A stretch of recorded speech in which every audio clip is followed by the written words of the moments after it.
अस्सलाम वालेकुम दोस्तों, मेरा नाम है अली उमर रमेश की तरह मौजूद है दाऊद और आप देख रहे हैं जिस वक्त क्रिकेट अवर अली शो को। कैसे देखना है दोस्तों, आप लोग से बात करने जा रहे हैं। बात करेंगे जी आज आपके साथ कि पाकिस्तान ने अपना स्क्वाड जो है वो अगेंस्ट साउथ अफ्रीका जो है वो अनाउंस कर दी है। और अगर आप पाकिस्तान के स्क्वाड की बात कर लें तो पाकिस्तान ने टेस्ट का स्क्वाड भी अनाउंस कर दिया है, पाकिस्तान ने ओडीआई का स्क्वाड भी अनाउंस कर दिया है, पाकिस्तान ने T20 का स्क्वाड भी अनाउंस कर दिया है। कुछ नाम जो है वो स्क्वाड के अंदर शामिल हो चुके हैं, कुछ नाम जो वो स्क्वाड के अंदर से जो वो ड्रॉप भी हो चुके हैं। जैसे साजिद खान बड़ी हाइप बनाई थी, आपको पता है 2 महीने पहले इंग्लैंड के खिलाफ बड़ी विकेट्स लिए थे, लेकिन टेस्ट से जो वो उनको ड्रॉप कर दिया गया है। हसीबुल्ला आखिरी जो आपका T20 खेला गया था ऑस्ट्रेलिया में, बड़ी अच्छी परफॉर्मेंस थी उनकी, एक एग्रेशन शो करने की उन्होंने कोशिश की थी, उनको भी T20 और आप कह लें कि ओडीआई उधर से जो उनको निकाल दिया गया है। मोहम्मद अब्बास की बड़े लंबे अरसे से वापसी हुई है टेस्ट के अंदर। आपको पता है ये बड़ा नाम लेते थे मोहम्मद अब्बास का कि उनको जो आप टेस्ट में लेकर आए, उनकी जो है वापसी हो गई है।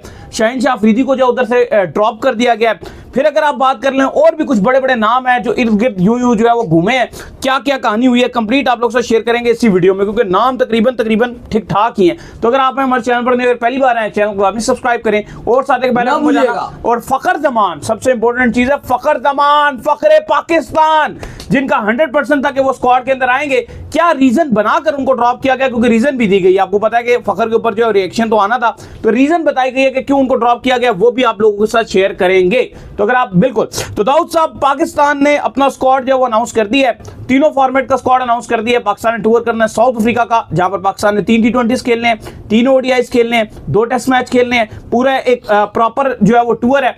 आ गया स्क्वाड जी, देखिए बिल्कुल T20 स्क्वाड की सबसे पहले बात करते हैं ओडीआई में भी, लेकिन अली साहब इंपॉर्टेंट ये कि फखर जमान को ड्रॉप कर दिया गया। आपने कहा कि रीजन दिया गया है, भाई बहाना तो बनाना ही था, बहाना तो बनाना ही था, वो तो आप कोई भी बहाना बना देते हो। लेकिन मैं समझता हूं कि इससे ज्यादा अफसोस और दुख की बात नहीं होगी कि फखर जमान को सॉरी इन्होंने एक बार फिर ड्रॉप कर दिया और रेड सिग्नल दिखा दिया फखर जमान को। सिर्फ बहाना ये बनाया है कि उसको उसकी मैच फिटनेस नहीं है, मैच फिटनेस वो गेन नहीं कर सका। कैसे पता इनको कैसे पता, मतलब ये बताएं घर पे आपको कैसे पता चल गया यार कि उसकी मैच फिटनेस नहीं है। चलें इस पे आगे जाके बात करते हैं और इनको बताते हैं। लेकिन T20 स्क्वाड पहले मैं आपको पढ़ के बताता हूं। रिजवान कप्तानी करेंगे, इब्रार अहमद, बाबर आजम की वापसी हो रही है, हारिस रऊफ, जहांदाद खान, अब्बास आफरीदी, मोहम्मद हसनैन को T20 में डाला गया, इरफान खान न्याजी, उमर बिन यूसुफ, साइम अयूब, सलमान अली आगा, शाहिनशाह अफरीदी, सुफियान मुकीम, तैयब ताहिर और उस्मान खान। एक ही विकेट कीपर डाला गया, हसीबुल्ला को T20 और ओडीआई से हटा दिया गया, अलबत्ता बैकअप के तौर पर उनको टेस्ट में रखा गया। बड़ी खबर यह भी है कि शाहिनशाह अफरीदी जिनको दौरा जब इंग्लैंड पाकिस्तान आई हुई थी तो टेस्ट से बाहर किया था बाबर और नसीम शाह के साथ भी, लेकिन बड़ी खबर यह है कि शाहिनशाह अफरीदी को टेस्ट स्क्वाड में नहीं डाला। नहीं, उसकी रीजन दी है ना दाऊद, उनका ये बिल्कुल मुझे लगता है कि बड़ी वैलिड रीजन है। उन्होंने ये कहा कि जो वर्कलोड मैनेजमेंट है उसके तहत जो उनको बाहर किया गया है ताकि वो चैंपियन ट्रॉफी के लिए जो उन्हें तरोताजा रखा जा सके। और मेरा भी मानना है दाऊद, ये जो सीरीज है टेस्ट में, मुझे नहीं लगता कि ये कोई आपके लिए बहुत अहमियत की हामिल टेस्ट सीरीज है। सॉरी टू से, आप WTC के कब से बाहर हो चुके हैं, ठीक है, उनके लिए अहमियत रखती है। अब आपका मेन फोकस चैंपियन ट्रॉफी है। इसके अलावा जो बड़ी खबर है, साजिद को इन्होंने टेस्ट में नहीं रखा है और मुझे नहीं लगता कि कोई प्लेइंग 11 में शायद ये स्पिनर खिलाए भी। अच्छा, उसकी रीजन भी दी है इन्होंने। रीजन ये दी है कि हम एक स्पिनर को पिक कर रहे हैं क्योंकि जहां पर ये टेस्ट मैचेस खेले जाने हैं वो इतनी स्पिन फ्रेंडली कंडीशन नहीं होती है, तो लिहाजा हमने जो नुमान को पिक किया। लेकिन मेरा ये फिर भी मानना है दाऊद कि उसको स्क्वाड से नहीं ड्रॉप करना चाहिए, साथ रख के थोड़ा बहुत कॉन्फिडेंस में उसको रखना चाहिए। ऐसा नहीं है कॉन्फिडेंस खराब होगा, बेहतर ही है। वैसे भी उसको भी पता है कि साउथ अफ्रीकन कंडीशन में अगर पहले तो मौका नहीं मिलेगा स्पिनर को, मुझे नहीं लगता कि 11 में भी ये स्पिनर को खिलाएंगे, और अगर खिला भी देते हैं तो कोई बहुत ज्यादा कोई स्पिनर तीर नहीं मारेंगे। लेकिन उम्मीद ये करते हैं कि जब भी होम होगी वो पहली पार्टी में होना। बड़ी अपडेट ये भी है कि नसीम शाह, कल भी हम ये बात कर रहे थे कि नसीम शाह की कोई खास T20 में परफॉर्मेंस नहीं है,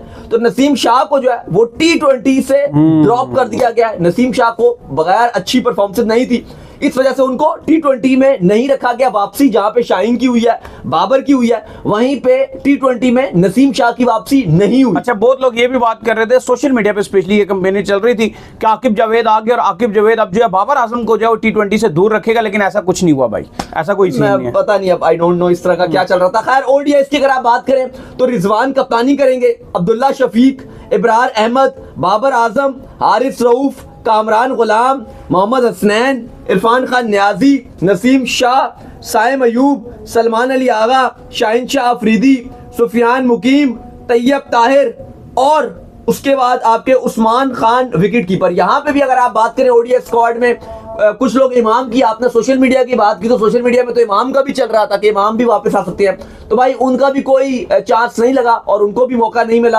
अलबत्ता शादाब खान भी जगह बनाने में, चलो बाकी तो किसी नवाज वगैरह जो आप एक आध और नाम ले लोगे उनकी तो वैसे नहीं चांस था, लेकिन शादाब को कहीं कहीं से लोग बात कर रहे थे कि क्या वो वापसी करेंगे, क्या वो चैंपियंस ट्रॉफी खेल सकेंगे। तो भाईजान शादाब खान का भी ओडीआई स्क्वाड में भी नाम नहीं आया। इवन ओडीआई स्क्वाड में एक नाम जो है वो इंक्लूड हुआ है, सुफियान मुकीम, वो ओडीआई स्क्वाड में जो है वो आ चुके हैं। आपको पता है कि ओडीआई के अंदर जो है वो उन्होंने बड़ी अच्छी परफॉर्मेंस अभी टी20 में दी है, लेकिन हमें एक स्पिनर की प्रॉपर जरूरत थी, तो ओडीआई में सुफियान मुकीम आ चुके हैं, जिसका मतलब ये है कि शादाब का पत्ता थोड़ा लॉन्ग टर्म ही लग रहा है। हाँ, क्यों सुफियान मुकीम को विकेट टेकर भी है, जिस तरह से उन्होंने कल बॉलिंग किया। अगर आप रन्स के एतबार की बात करो तो सबसे कम रन देकर उन्होंने 5 विकेट हॉल लिए पाकिस्तान क्रिकेट की तारीख में, तो ये तो है। प्लस तैयब ताहिर को ओडीआई में रिटेन रखा गया, जिम्बाब्वे में इनको डाला गया था। दोनों में टी20 में भी छक्का, इधर भी छक्का उनका। यहाँ बिल्कुल टी20 में तो चलो हमें लग रहा था कि वो जगह बनाने में कामयाब रहेंगे, लेकिन ओडीआई में तो लग रहा था कि पता नहीं जगह बनेगी भी उनकी कि नहीं, लेकिन ओडीआई में भी उनकी अच्छी परफॉर्मेंस थी, मिडिल ऑर्डर के बल्लेबाज थे कंप्लीट, उनको भी मौका मिला। तो अली साहब ओडीआई स्क्वाड में जो बड़ी एक तब्दीली हुई है वो यही हुई है कि सुफियान मुकीम की एक एंट्री हुई है। बाकी तो ओडीआई स्क्वाड में आपने कोई तब्दीलियां नहीं की, सेम टू सेम ही आपकी टीम बन रही है।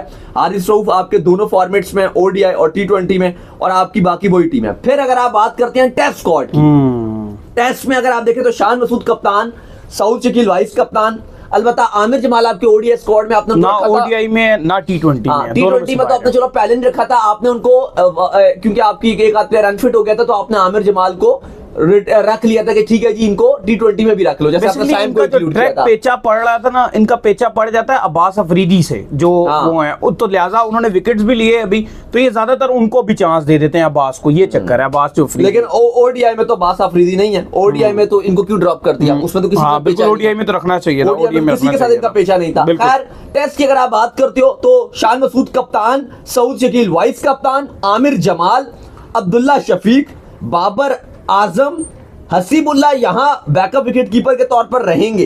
कामरान गुलाम, खुरम शहजाद की वापसी हो रही है, इंजर्ड हो गए थे, अनफिट हो गए थे, इनकी वापसी हो रही है। मीर हमजा आ गए हैं, मीर हमजा ये चलो पहले भी आपके साथ ही थे, मीर हमजा, मोहम्मद अब्बास बहुत टाइम के बाद वापस आ रहे हैं, लेकिन देखना पड़ेगा कि साउथ अफ्रीका में क्या वो करते हैं, किस तरह की बॉलिंग करेंगे। जब ऑस्ट्रेलिया का टूर हुआ था मुझे याद है कि अब्बास की बॉल भी नहीं पहुंच रही थी ऑस्ट्रेलिया में। ऑस्ट्रेलिया में तो चले छोड़े, वो तो सबको पता है क्या कर रहे थे, वो बिल्कुल ही फारिग थे, उनका बिल्कुल 120 की स्पीड से। और ऑस्ट्रेलिया सूटेबल कंडीशंस होती हैं पेसर के, लेकिन साउथ अफ्रीका में फिर भी सीम को जरा सपोर्ट मिलता है, लेकिन आप उस पे अगर स्विंग करते हो तो आपको फेवर होता है। फिर इसके बाद आपके मोहम्मद रिजवान विकेट कीपर, फिर नसीम शाह, नुमान अली एक वाइड स्पिनर रखे गए हैं, साइम अयूब और सलमान अली आगा। ये पाकिस्तान का स्क्वाड है टी20, ओडीआई और टेस्ट। फिर अगर आपको बता दूं लुबे लबाब जो इस पूरे स्क्वाड का है, कोई एक आध नाम इधर उधर जो किए गए हैं, शाहीन शाह आफरीदी को इन्होंने टेस्ट से ड्रॉप करके ओडीआई टी20 में डाल दिया है। नसीम शाह को इन्होंने टी20 से जरूर ड्रॉप किया क्योंकि उनकी इतनी अच्छी परफॉर्मेंस नहीं थी, अलबत्ता उनको ओडीआई और टेस्ट में इन्होंने डाला हुआ है। फखर जमान को इन्होंने एक बार फिर, पाकिस्तानी जो फैंस हैं उनको सिर्फ लॉलीपॉप दिया, फखर के जमान के हवाले से फैंस में बहुत ही ज्यादा गम और गुस्सा पाया जाता है। इसके अलावा मोहम्मद अब्बास को इन्होंने शाहीन की जगह टेस्ट स्क्वाड में डाल दिया, उनकी बहुत अरसे बाद वापसी हो रही है। इसके अलावा हसीबुल्लाह को टी20 और ओडीआई में हटा दिया। हैरानकुन तौर पे उस्मान खान को इन्होंने ओडीआई में भी डाल दिया। ये थोड़ा सा एक सरप्राइजिंग एलिमेंट है कि उस्मान खान टी20 के प्लेयर लगते हैं, वो ओडीआई में आई डोंट नो कि उनकी जगह बनती है, लेकिन शायद उनको ऐसा बैकअप विकेट कीपर के तौर पर रखा, जानबूझकर ऐसा रखा गया कि अगर रिजवान कोई अनफिट वगैरह होते हैं तो उनको मौका दिया जाएगा, जो कि पॉसिबल यही है कि उम्मीद हम करते हैं कि रिजवान कप्तान है वो फिट रहेंगे, तो उस लिहाज से उस्मान खान को मौका ही नहीं मिलेगा। फिर अगर आप बात करते हैं तो आपको सुफियान मुकीम जो टी20 में बड़ी शानदार परफॉर्मेंस दिखाई थी, उनको ओडीआई स्क्वाड में डाल दिया, ये बड़ी चेंज की गई है। और आपके इसके अलावा जो है वो बाकी कोई खास तब्दीली इस स्क्वाड में नहीं की गई है। अलबत्ता शादाब हो गए, वो जगह बनाने में नाकाम रहे हैं। जो बाकी आपके खिलाड़ी ड्रॉप हुए थे उनमें से एक भी, चाहे आप नवाज का नाम ले लो, लोग कुछ उसामा मीर का नाम ले रहे थे या कुछ तीसरे चौथे का नाम ले रहे थे, तो किसी की भी जगह नहीं बनी। अली साहब नहीं, बिल्कुल किसी की भी जगह नहीं बनी है, लेकिन दाऊद साहब जिन लोगों को जो वो ड्रॉप किया गया, जैसे फखर जमान को जो ड्रॉप करना बिल्कुल जो समझ से बाहर है। क्या मैच फिटनेस उन्होंने गेन नहीं किया, अभी कौन से मैचेस हो रहे हैं जो वो खेल कर जो मैच फिटनेस गेन करते, उन इतने टाइम से जो वो ऑलरेडी रेस्ट के ऊपर मौजूद थे, मुझे लगता है कि अब उनको जो है स्क्वाड में इंक्लूड करना चाहिए था। अभी अगर उनको स्क्वाड में आप इंक्लूड नहीं करेंगे, फिर इसके बाद आपकी क्या रह जाएगा? इसके बाद तो आपके पास सीधा सीधा वो ट्राई नेशन सीरीज है और देन चैंपियन ट्रॉफी है। क्या किसी को खुश करने के लिए फखर जमान को ड्रॉप किया गया आकिब जावेद ने? लगता तो बिल्कुल पॉसिबल तौर पर है। इसी तरह ये सिचुएशन तो बहुत गलत है। हालांकि सारी हमारे पास खबरें आ रही थी कि तमाम तर चीजें सेटल हो चुकी हैं, तमाम तर मामलात सेटलमेंट की तरफ जा किया जा रहा है, सिलेक्शन किया जा रहा है, हर चीज हो रही है, तो फिर ना होते हुए रात को सडनली ऐसे कैसे आप कह सकते हो कि जी 1-2 दिन पहले इन्होंने ये डिसाइड कर लिया जी कि उसकी फिटनेस नहीं, और इवन जब क्या कर हर जगह पर ये ग्रीन रिपोर्ट हुई है, हर जगह पर ये रिपोर्ट हुई है, मेन स्ट्रीम मीडिया में रिपोर्ट हुई है, जितने स्पोर्ट्स जर्नलिस्ट हैं सब ने इसके ऊपर यही निकाला है कि भाईजान ये इनको कंसीडर किया जा रहा है, हर चीज हो रही है। लेकिन जब इन तमाम चीजों के बाद भी फखर जमान को जो है ना लाना, ये मुझे लगता है कि एक बहुत बड़ी जो है वो ज्यादती है फखर जमान के साथ, और फखर जमान को इंक्लूड करना चाहिए। अब आपके ट्राई नेशन सीरीज में उसको डालेंगे या फिर आप उसको जो चैंपियन ट्रॉफी में डालेंगे, आपको पता भी है। सबसे बड़ी बात यह है कि अगर आपको एक चीज के बारे में पता ना हो ना, फिर तो बात ठीक है। अभी आपने जिम्बाब्वे के अगेंस्ट खेला है, किसने आपको जितवाए हैं मैचेस? आपकी बॉलिंग नहीं जितवाए ना आपको मैचेस, बैटिंग तो आपको नहीं जितवा सकी है मैच उस तरह से, मां सिवाय एक आधे मैच के। ऑस्ट्रेलिया में आप खेले हैं, 3 ओडीआईज आप खेले, 3 टी20 खेले, लगातार आपकी बैटिंग जो एक्सपोज हुई है। अगर एक आधे 2 मैचों में आपके ओपनर ने कर दिया तो कर दिया। जब आपको पता है कि आपकी जो वीक साइड है वो आपकी बैटिंग है, बॉलिंग से आप फिर भी जो है वो कर रहे हैं, आप स्पिनर भी आ गए हैं, चलो पेसर भी कुछ ना कुछ कर रहे हैं, लेकिन बैटिंग में आप लगातार कुछ नहीं कर रहे हैं, तो फिर भी फखर जमान को इंक्लूड ना करना बैटिंग के अंदर, ये टोटली डिजास्टर है। ऐसा लग रहा है कि ये मन मना चुके हैं, और बिलखसूस अगर आप देखो तो ओडीआई और टेस्ट में ये उसी जो साइम अयूब और अब्दुल्ला शफीक है, ये चाहते हैं कि हम उनके साथ ही, और ऐसा लग रहा है कि चैंपियंस ट्रॉफी नहीं, तो देखो अभी जो बात है ना, अभी जो बात है चैंपियंस ट्रॉफी में भी जो आपके ओपनर जो इन्होंने मन मना लिया वो ये कि साइम और अब्दुल्ला ही होंगे। देखो अभी जो इंपॉर्टेंट चीज है ना, अभी हमारे लिए टेस्ट भी इतना मैटर नहीं करता, क्योंकि टेस्ट ऑलरेडी हमें पता है हम WTC की साइकिल से बाहर हो चुके हैं। हमारे लिए T20 भी इतना मैटर नहीं करता, वो भी हम एक्सपेरिमेंट पे डाल सकते हैं कि यार हमने अभी वो अगले साल एशिया कप है, फिर वर्ल्ड कप है। अभी हमारे लिए जो फॉर्मेट सबसे ज्यादा मैटर कर रहा है वो हमारे लिए ओडीआई का फॉर्मेट मैटर कर रहा है, क्योंकि चैंपियन ट्रॉफी बिल्कुल हमारे सर के ऊपर खड़ी याद है फखर जमान ने लास्ट आपका जो साउथ अफ्रीका का दौरा था, वांडरर्स में 193 रन की पारी, और पाकिस्तान में अगर चैंपियन ट्रॉफी होगी, आपको पता ही है कि फ्लैट कंडीशंस होती हैं, इतनी आप वहां पे मुश्किल कंडीशन तो बनती नहीं है, तो वहां पर फखर जमान जैसे स्लॉगर की आपको सख्त जरूरत है। और ये चीज देखते हुए भी कि वर्ल्ड कप 2023 को देख लें, उनकी परफॉर्मेंसेस को देख लें, फखर जमान की ओडीआईस के अंदर अकेला बंदा था जिसने आपको 400 चेस करवा के दे दिया अगेंस्ट जो है वो आपके न्यूजीलैंड। तो मुझे लगता है कि आपको जो कैप्टन उसको फ्रंट के ऊपर आना चाहिए था और उसको ये बोलना चाहिए था, फखर अगर आधा भी है भाई मुझे चाहिए टीम के अंदर, फखर को लेकर आना चाहिए था उसको। भाई चैंपियन ट्रॉफी में आपको चाहिए ना फखर, आपके कैप्टन ने बोल दिया कि आप नेक्स्ट सीरीजन में उनको देखेंगे। भाई रिजवान की अगर आप बात देखो तो ऐसा लगा कि वो मीडिया में आके उन्होंने कुछ और बोल दिया और बैक पे ऐसा लगा है। अब आई डोंट नो पपेट कप्तान क्यों बन रहे हैं। देखो फखर जमान का जो मामला है, इन्होंने खुलकर सच जो बात है, इन्होंने ऐसे मीडिया में बात चलवाई, जो सिलेक्टर्स ने भी चलवाई, ये हर जगह रिजवान ने भी आके बयान दिए जी सब ओके है जी, हो जाएगा बेफिक्र हो जाओ, मामलात हो गए। लेकिन रियलिटी बेस पे देखो तो सिलेक्शन कमेटी ने इसको चीज को क्लियर किया ठीक तरह से। उन्होंने कहा कि मैच फिटनेस नहीं है। मैच फिटनेस क्या मतलब? मैच फिटनेस खेलेंगे तो गेम करेंगे ना। मैच फिटनेस नहीं है मतलब वो इतना बड़ा परफॉर्मर है आपका, उसने चैंपियंस ट्रॉफी में जो करके दिखाया आपके लिए 17 में, वो आप छोड़ भी दो। पाकिस्तान का ऑल टाइम ओडीआईएस की अगर आप हाईएस्ट स्कोरर की बात करते हो तो 5 में से 3 उसके हैं, ऐसा ही है ऑल टाइम पाकिस्तान को। 2, 4, 5, 10 साल की बात नहीं कर रहा। इंजमाम, सईद अनवर, सबको लगा लो आप, जितनी लंबी लिस्ट है ना आपकी, निकाल लो, आपकी पाकिस्तान क्रिकेट की तारीख की लिस्ट है। टॉप 5 में 3 स्कोर तो उसके हैं, मतलब इससे बड़ा फिर प्लेयर आपके पास ओडीआई में आया नहीं, आप मानो या ना मानो, जितने भी आए, क्योंकि वो ये स्टैट्स बता रहे हैं। चैंपियंस ट्रॉफी में जो उसने करके दिखाया, ग्रैंड फिनाले में कोई आपका एक खिलाड़ी जो पैदा हुआ हो जिसने इंडिया के अगेंस्ट फिनाले में इंडिया को जो हाल किया था वो फखर जमान ने किया था, जो इंटेंट डाली थी, और प्लस अभी भी उसकी अप्रोच बड़ी पॉजिटिव रहती है। और इस तरह से एक खाली आपके, क्योंकि उसने बीच में पीसीबी की मीटिंग में सनाया कुछ बोल दिया था, रेहान अल्लाह वाला वो जो भी थे डायरेक्टर, और उसके बाद आपने ऐसा लगाया कि आपने उसके साथ पर्सनल ले लिया। ऐसा लगा पीसीबी में उसके खिलाफ टोटल जो है वो लोग उसके खिलाफ हो चुके हैं। देखो और जान के अब आकिब जावेद और ये जो सिलेक्शन कमेटी है, उन्होंने कुछ लोगों को खुश करने के लिए, ऐसा लगा है कि सिर्फ और सिर्फ खुश करने के लिए फखर जमान को ड्रॉप किया। नहीं बिल्कुल बहुत नाजायज हरकत है, हम उनके साथ हैं। और सेकंड अगर आप बात कर लो तो अगर आप एक अच्छे विकेट कीपर और अगर आप जो है वो एक ओपनिंग बैट्समैन हो, तो फिर आप भूल जाओ कि आप T20 के अंदर जो है रिजवान की मौजूदगी में खेल सकते हो। ये भी बड़ी चीज है। देखो आपको हसीबुल्लाह को जो है इन्होंने T20 से उठा के ड्रॉप कर दिया और उस्मान खान को इन्होंने रखा। तो भाई अब अगर आप विकेट कीपर नया कोई भी आएगा ना और वो ओपनर होगा, तो मुझे नहीं लगता वो टीम में खेल सकता है। नहीं नहीं, वो उसको आने ही नहीं दिया जाएगा और ना उसको चांस दिया जाएगा। यही रीजन था कि अकलमंदी से बड़ी और बड़े तरीके के साथ, बड़ी अकलमंदी और बड़े तरीके के साथ 2 कीपर ड्रॉप किए मैं वही बताता हूँ T20 से। हाँ, साहिबजादा को भी निकाला T20 से। अच्छा, क्योंकि वो ओपनर था मेन, उसका विकेट कीपर के अलावा रीजन ये था कि वो ओपनर और था। हसीबुल्ला क्या था?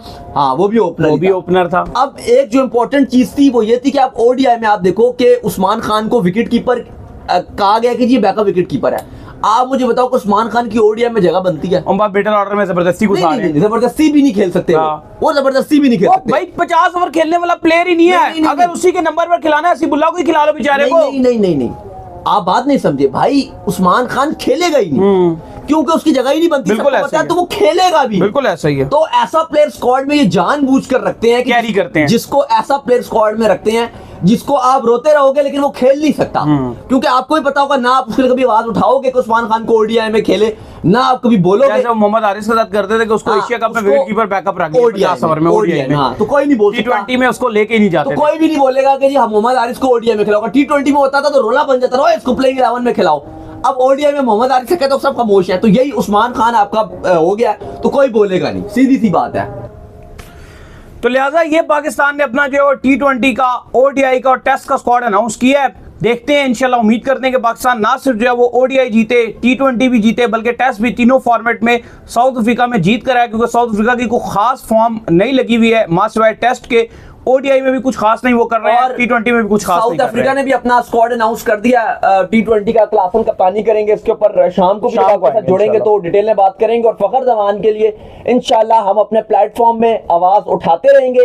फखर जमान के लिए चाहे सिलेक्शन कमेटी हो, चाहे पीसीबी हो, लगातार बात करेंगे और सबको आईना दिखाएंगे कि अगर ये ज्यादती करेंगे और ये अगर समझते हैं कि कोई नहीं बोलेगा तो ऐसा नहीं है। हम बाकायदा तौर पर पूरी कैंपेन चलाएंगे फखर जमान के लिए, ना सिर्फ चैंपियंस ट्रॉफी के लिए बल्कि थ्रू आउट लगातार बात करेंगे, इनको दिखाएंगे कि अगर ये समझते हैं कि फखर जमान को ड्रॉप करके बड़ा कोई कारनामा अंजाम कर देंगे और कोई इनको पूछेगा नहीं, तो ये इनकी भूल है। तो उम्मीद करते हैं आज का हमारा शो आपको आएगा पसंद। आप वीडियो को लाइक कीजिए, हमारे चैनल को सब्सक्राइब कीजिए, साथ लेके बेल आइकन को बजाइए। एक और काम कर लीजिए और वो ये कर लीजिए कि आप जो इंस्टाग्राम के ऊपर जो जाइए, जाकर इनको फॉलो कीजिए। इंस्टाग्राम पे मुझे फॉलो कर लीजिए, वहां पे मैं मौजूद हूं, दाऊद क्रिकेट के नेम से। अगर आपको कोई सवाल हो तो भेजिएगा और इनको भी फॉलो कीजिए। मुझे फॉलो कीजिए, मौजूद क्रिकेट लवर अली ऑफिशियल के नाम से, लिंक डिस्क्रिप्शन में मौजूद है, जाइए फॉलो कीजिए। फिर आपसे मिलते हैं। अल्लाह हाफिज़, बाय बाय, ख्याल रखिएगा।